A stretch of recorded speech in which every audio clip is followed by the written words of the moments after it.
Good morning, everybody. I'm pleased to see you all here, and I think we are just about time to start.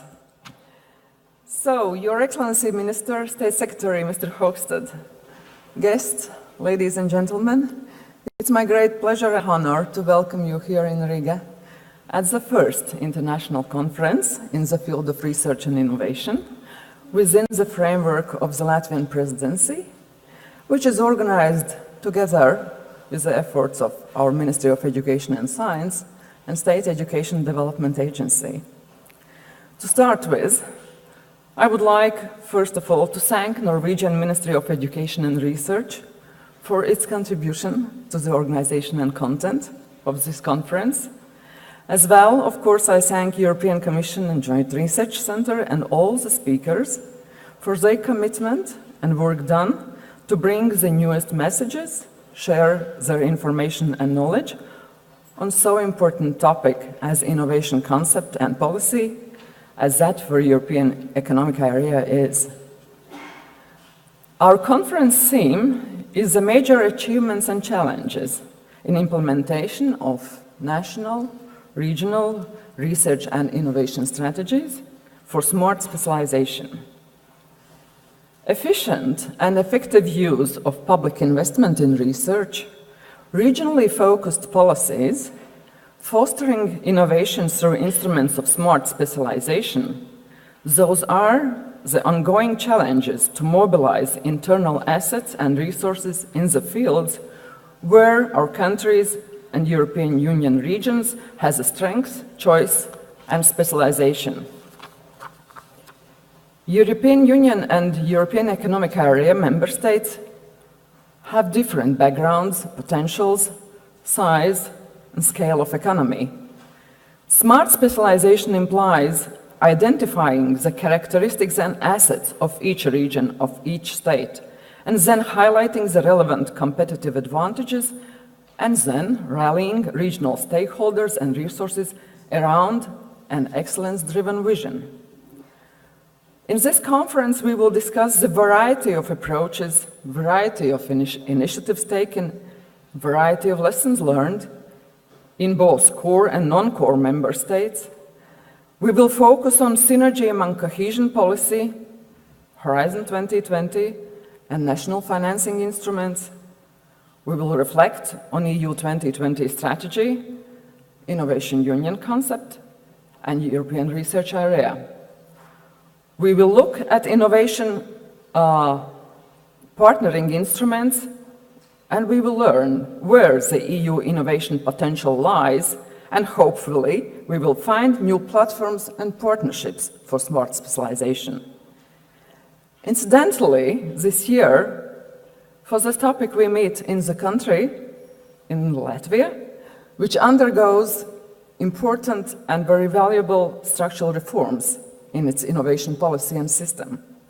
For us, it becomes a granted opportunity to exchange experiences here, discuss the work done, and options in stimulating transnational cooperation and strengthening smart specialization in the areas of our joint potential.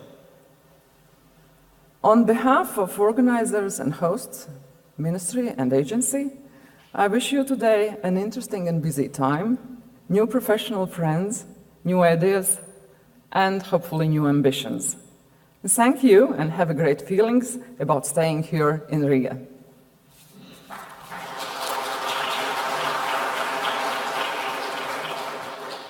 We are having 3 welcome speeches from now on, and first I have the pleasure to invite Minister of Education and Science of Latvia for her welcome speech. Please.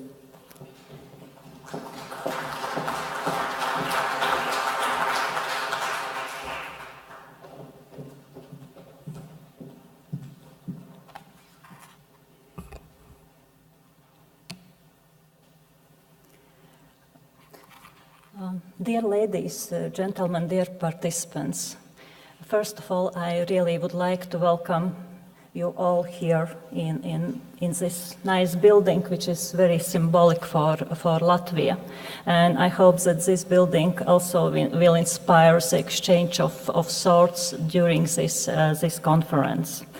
And I am very much pleased for European Commission and Norwegian Ministry of Education and Research joint efforts to organize this event. The purpose of the conference is, firstly, to take stock of the state of play in the development of smart specialization strategies. Second, to identify issues to ensure effective and efficient implementation, monitoring, and evaluation of the strategies. And third, and to chart out fields requiring cooperation at European level, in particular with a view to the Council conclusions during the Latvian Presidency in the Council of European Union. No doubt that smart specialization is the key factor for competitiveness of the regions. That means identifying the unique characteristics and assets of each region and highlighting each region's competitive advantages and rallying regional stakeholders and resources around an excellence-driven vision of their futures. In the context of the EU 2020 strategy, the annual growth survey and the new investment plan for Europe, strong links between the Innovation Union and the European research area in implementation of smart specialization are essential. Such interrelations will help maximize the area potential for boosting growth. In this regard, we do believe that research and innovation partnering instruments play an important role in bringing together all relevant stakeholders. Moreover, fostering better synergies with structural funds can further enhance European Union innovation potential, creating a platform for smart specialization. Taking into account the strategic policy orientation towards increased investment and growth, I would also like to emphasize the importance of digital aspects. We believe that consistent mainstreaming of digital technologies would lead to increased effectiveness and competitiveness of the regional economy and contribute to solutions for societal challenges. Smart specialization strategy for Latvia is ambitious. It builds upon our industry development policy and is aimed at the restructuring of our economy towards higher added value and productivity. In Latvia, it defines 5 areas of specialization that have highest potential for increase of competitiveness of our economy. And those 5 areas are: first, knowledge-based bioeconomics; second, biomedicine, biopharmacy and biotechnologies; third, advanced materials, technologies and engineering systems; fourth, smart energy; and finally, fifth, information and communication technologies. Our strategy is to continue to develop knowledge base and human capital for our industry by investing in research and development in all subfields of science related to these areas, and by creating discussion platforms for each of these areas that would bring together industry and research, educators, policy makers, in order to define priorities, to develop instruments, and also to monitor progress. Our strategy recognizes that to succeed, strong partnership between businesses, public entities, and knowledge institutions should be built. Latvian innovation system is in the process of structural reforms aimed at consolidation of resources and building up our diverse knowledge base and competitiveness of higher education and research institutions. Recently conducted research assessment has shown that we have 15 internationally competitive research institutions. Our goal to further strengthen these centers of excellence and to consolidate our resources so that by 2020 we have 20 such research institutions which are not only internationally competitive, but also fully integrated with higher education and industry, both nationally and internationally, and thus are true centers for excellence and as drivers of economy. Structural reforms of our innovation system are aimed also at strengthening the role of universities in creating the knowledge base and human capital for our economy.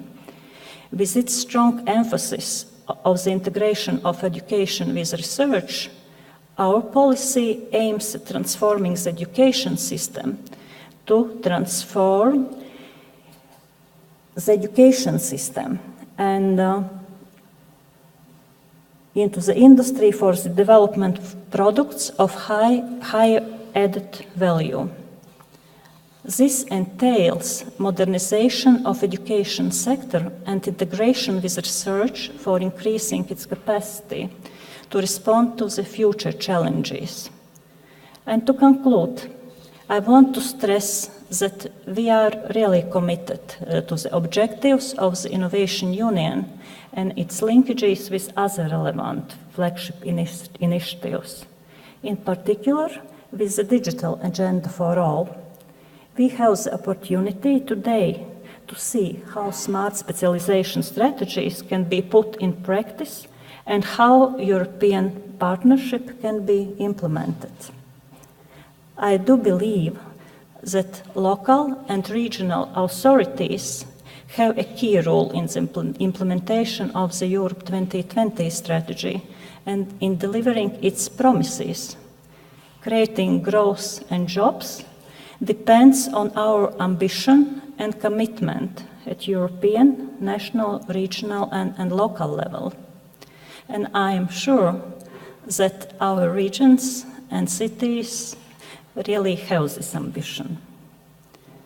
Dear colleagues, I hope that this event will produce really great opportunities for all of you for mutual learning here and also for purposeful conversations. And after the conference, you will be able to form new partnerships and implement very practical ideas toward smart specialization technologies and cooperation. Have a really fruitful conference here in Riga.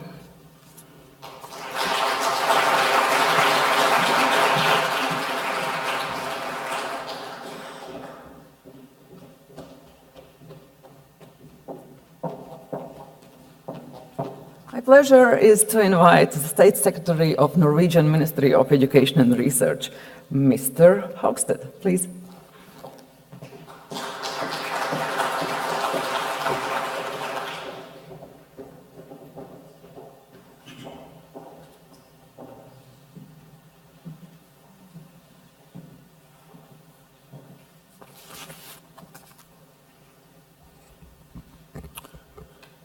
Minister Saile, ladies and gentlemen, friends of science.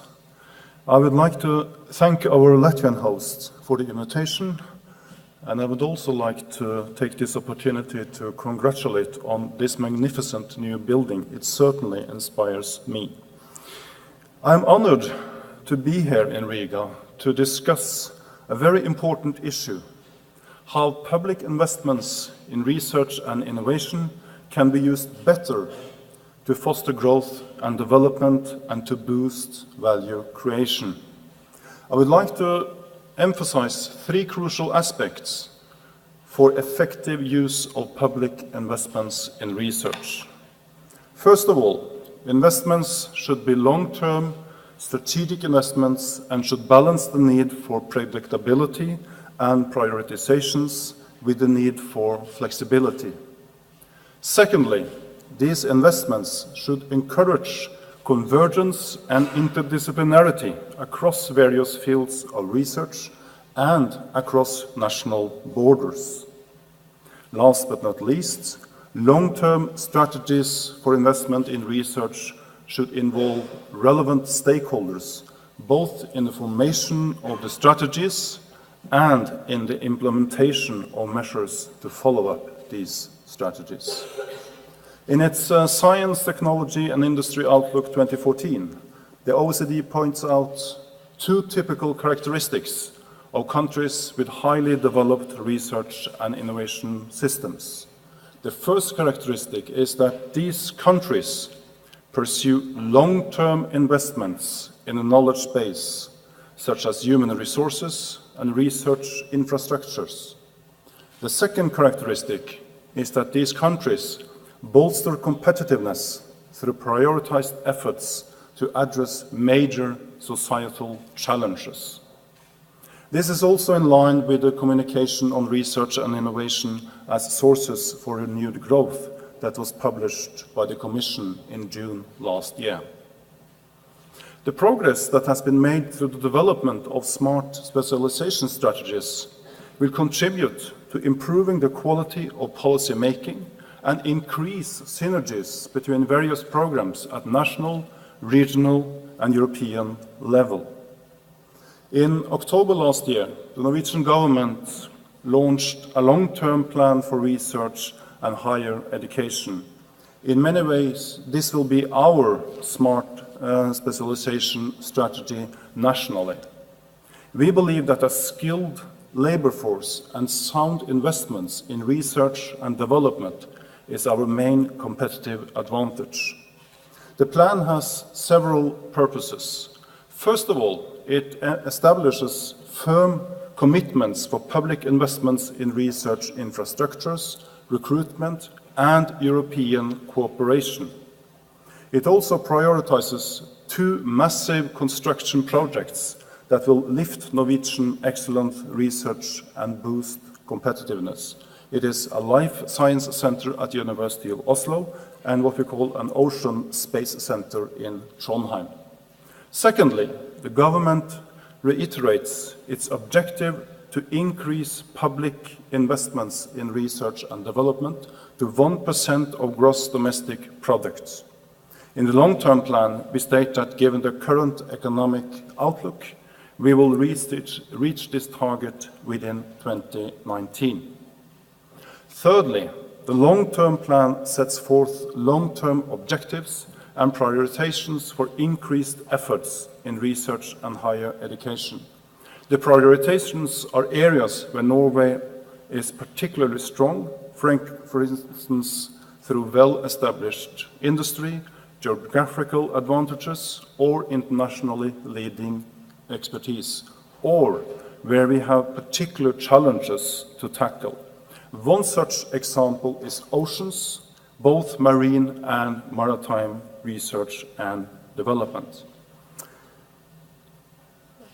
Long-term prioritized commitments create predictability and contribute to more coordinated policies for research and higher education. However, there must be a balance between the need for predictability and the need for flexibility, which provides a window for seizing opportunities we now cannot foresee. We think that if management is too detail-oriented, this could tie up resources in measures and policy instruments that impede renewal. Of course, one thing is to develop strategies, quite another is to implement them in practice. So how can we ensure that we succeed? Well, first of all, succeeding with interdisciplinarity is important. Unexpected and innovative ideas often emerge and can be developed in the interface between various types of expertise. Allowing different professional points of departure and different perspectives increases the relevance of the research. This, we think, contributes to ensuring that the resulting knowledge can actually be put to use. It would be counterproductive for single disciplines to work in isolation on research on complex matters, just as it is counterproductive for each country to work independently to solve these types of problems. International cooperations allows us to share the burden of major investments in research infrastructures and other equipment. At the same time, it provides us with the opportunity to recruit talented people from all over the world. And most importantly, our efforts are made in an international context where we see close synergies between national, regional, and international collaborations. So we think the clue is to make the right investments at the right place, at the right level, and at the right time. And having a coherent set of long-term strategies enhances the chance to succeed. For instance, last week, a Latvian research institute and a Norwegian University Hospital received project funding from Norway Grants mechanism for 2 projects on cancer research. This is an example of an area where international cooperation is imperative. In order to find cures to fight such illnesses, we need to pool our resources and efforts. The results of these efforts might benefit millions of people worldwide, as there is no national cancer or national Alzheimer. We need to build international collaboration to fight them.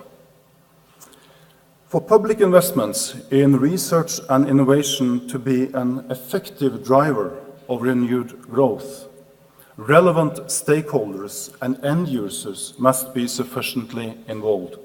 When the Norwegian government developed our long-term plan for research and higher education, it was on the basis of broad consultations with actors from businesses and industry, the public sectors, and academia. Their inputs and positions contributed to the prioritizations made in the plan.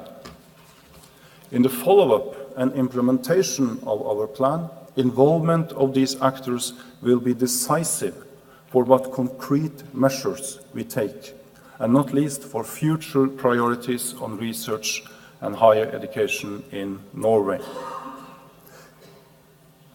We also recognize that it is important that the measures we take are firmly rooted in society and in business and in industry at a regional level as well. So, in 2009, a research fund for Norwegian regions was set up in order to strengthen research and innovation at a regional level. This mechanism has been successful in mobilizing regional actors, strengthening long-term capacity building in regional expert environments, and thus in developing the entire Norwegian research and innovation system. Especially, the regional research funds have played an important role in stimulating research and innovation in the public sector. Ladies and gentlemen, Norway is closely integrated in the collaboration on the European research area. We fully participate in Horizon 2020 with equal rights and obligations. We remain committed to the efforts to strengthen this collaboration and to the further implementation of the European research area targets. We also hope that the EEA and Norway grants can contribute to fortifying cooperation on research and innovation and to create synergies with Horizon 2020 and relevant area activities. Thank you for your attention.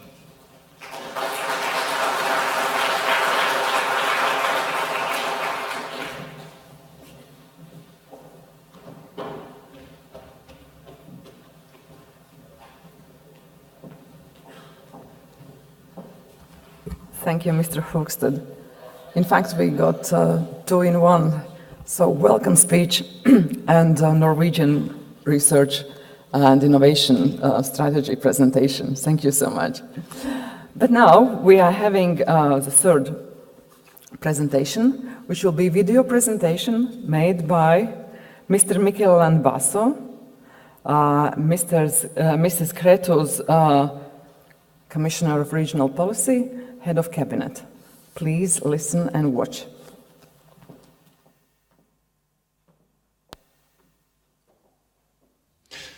Good morning, Riga. This is a unique opportunity on behalf of my commissioner to tell you how much we appreciate this initiative from the Latvian Presidency, an opportunity to discuss about the smart specialization. And let me give you three key messages on this. The first one is that we regret not to be there, because this is a very fundamental topic for the rest of the mandate of our Commissioner. These smart specialization strategies are going to channel in the order of 40 billion euros of community aid to promote innovation, in particular in those places that need it most. Now, let me tell you first, these smart specialization strategies are an integral part of our President Juncker's investment plan. This is critically important for the real economy, and we are talking here about investment, we are talking about real economy. Real economy as an exit from the crisis, supporting the companies to create sustainable jobs in firms that can stand global competition, thanks to innovation. And in this innovation effort, the public sector, through smart specialization, in partnership with the private sector, can make a difference. So the first idea is that the smart specialization strategies are here to stay. This is a unique opportunity. It is part of the Juncker's package. And let me tell you, within those smart specialization strategies, we very much would welcome an increase in the use of financial instruments. Loans, guarantees, equity, venture capital to support companies, and not just grants. And this is difficult. This is difficult, but worth trying. The second idea we want to leave on the table, a very fundamental issue also, is that we need to pass from paper to reality. Smart specialization strategies have captured the imagination of literally hundreds, if not thousands, of key stakeholders throughout Europe. These stakeholders, mainly the businessmen that contributed to the strategic planning process, with their ideas, with their working groups, with their contributions, need now a response. They need to see that their efforts, their contributions were listened to, and that in reality, through the operational programs, with real money, these ideas come to life. So please, managing authorities, make the utmost to translate paper into real innovation projects that fit the needs, the demands, the market opportunities that you identified through this entrepreneurial process of discovery. Third message, the entrepreneurial process of discovery. This is the DNA of the whole process, smart specialization. Because smart specialization, it is a process. And it is a process that should not stop with the programs being signed. This consultative, interactive, participative process has to continue. We needed the businessmen, we needed the technologists, we needed the researchers in the process to feed knowledge into economic activity, to fuel the knowledge-based economy. But we need them now more than ever for the implementation part. So please, in Europe sometimes we are quite good at preparing papers, strategies and programs on paper. Now let's demonstrate that we can translate them into realities. And we are in a hurry. We need this, as I said at the beginning, as a crisis exit strategy, innovation policy, new types of industrial policy as crisis exit strategies. So please do continue the process of entrepreneurial discovery. Do continue the participative process that has shown so much value throughout the last months in the preparation of these programs. And finally, let me leave this idea with you. We cannot improve what we cannot measure. So evaluation, evaluation, evaluation. Let's not be linear in the approach. We have now good strategies that support effective programs that will select innovation projects that meets the demands and the capacities of the economy. Let's evaluate. Let's monitor. Let's test. Let's make mistakes sometimes because we are in the innovation field, which is risky, long-term, intangible by nature. But let's learn. Let's learn from our mistakes. Let's learn from our successes. And let's continue the process. Thank you very much. We wish we were there. I wish you all the success with this conference. And once again, on behalf of my commissioner, all the best to all of you. And please keep us informed about the outcomes. Thank you very much.